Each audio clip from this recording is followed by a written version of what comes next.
Camino al plebiscito. El capítulo 8 de la propuesta de nueva Constitución consagra el Poder Ejecutivo y en este también se establece un régimen presidencial, pero no tal y como lo conocemos hoy. Para entrar en este tema, en el Poder Ejecutivo, capítulo 8, estamos con Nicolás Vial como todos los días, aquí en Camino al Plebiscito. Nicolás, ¿cómo estás? Buenas noches. Muy bien, ¿qué tal, Connie? ¿Cómo están? Muy buenas noches. Vamos a hablar justamente del Poder Ejecutivo. Connie, donde hubo bastante discusión en su minuto al inicio de la Convención Constitucional, cuando se hablaba de este presidencialismo atenuado, ¿no? Facultades, menos facultades. Hay quienes querían y postulaban que nos cambiáramos a un sistema parlamentario o semiparlamentario. Recordemos eso también, que vamos a estar hablando también del sistema político en otras ediciones de Camino al Plebiscito, pero concentrémonos en esta ocasión con el Poder Ejecutivo, la presidenta o el presidente, y vamos con la gráfica, los requisitos. Y aquí vamos a hacer la comparación con la actual Constitución y con la propuesta de nueva Constitución. En la Constitución vigente, los requisitos son dos requisitos: nacionalidad chilena y los requisitos que nos concentramos, digamos, nacionalidad chilena y 35 años.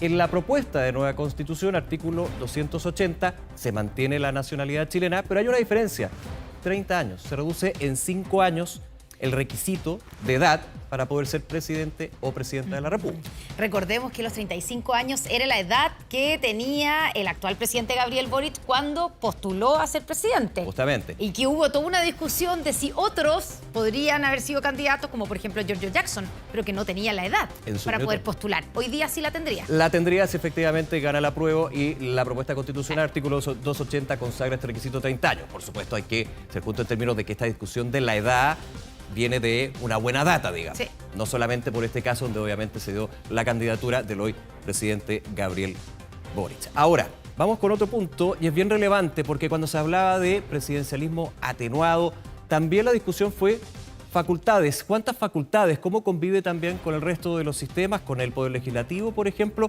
Lo revisamos en la nota de Agustín Álvarez.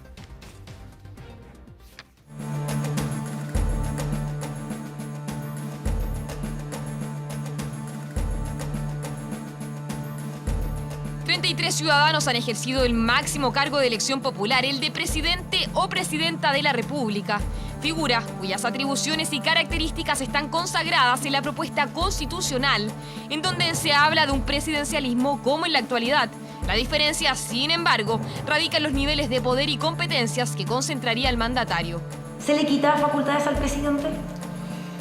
No se le quitan en términos fundamentales. Y en eso hay consenso. El presidente mantiene sus atribuciones a excepción de aquella facultad exclusiva para impulsar ciertas iniciativas de ley. En la propuesta se le permite al Poder Legislativo también ingresar proyectos que irroguen gasto público.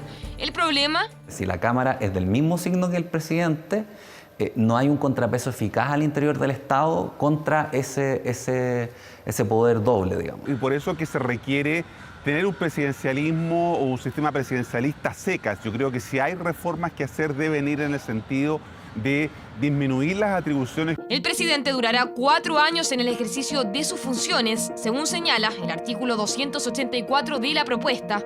Pero atención, porque el texto trae novedades. El mandatario podrá ser reelegido de forma inmediata o posterior solo una vez. Hay un riesgo de que pudiesen utilizar la importancia que tiene el Poder Ejecutivo en hacer campaña para su reelección. Es adecuada. Yo creo que es fundamental tener gobiernos de largo aliento, sobre todo para reformas importantes. Artículo que no aplicaría para el actual mandatario, pero para posibles reelecciones futuras, la Contraloría sería el órgano encargado de regular su postulación. Atributos que fueron largamente debatidos en la Convención, tanto que hoy varios sectores políticos pretenden reformar en el Congreso.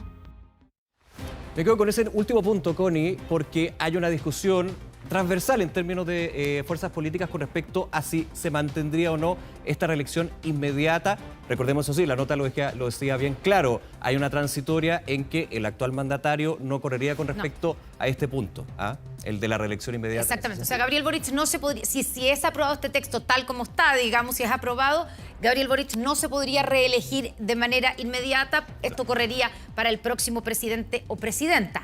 Pero lo que algunos quieren modificar, y lo vimos con el acuerdo, ¿cierto?, de los partidos oficialistas que plantearon esta cantidad de modificaciones en caso de que gane el apruebo, sí, es precisamente terminar evitar y eliminar esa reelección continua o inmediata. Claro, pero dejemos esa discusión y vamos a parte también del articulado de este capítulo 8 que tiene que ver con el tema de la reelección. Y es bien relevante porque finalmente usted va a ir a votar esto, claro. esta propuesta y este artículo. No las promesas o lo que es los acuerdos que se verán después. Obviamente se verá. Obviamente. Si postula la reelección inmediata, desde el día de la inscripción de su candidatura, ojo, desde el día de la inscripción, no podrá ejecutar gasto que no sea de mera administración ni realizar actividades públicas que conlleven propaganda a su campaña para la reelección. O sea, desde medidas que arroguen gasto, solamente administrativo, olvidarse de proyectos de ley, por ejemplo, que arroguen gasto, y desde lo que es la campaña. Pero ojo, lo decía también la nota, la Contraloría General de la República tendrá que emitir, en caso que se apruebe la propuesta, y este artículo, y esta modificación, tendrá que generar un decreto para justamente regular estos puntos, especialmente el de la campaña. Así que eso queda también, en algún minuto podría llegar a ley, pero bueno, ese es otro tema que vamos a estar revisando en su minuto.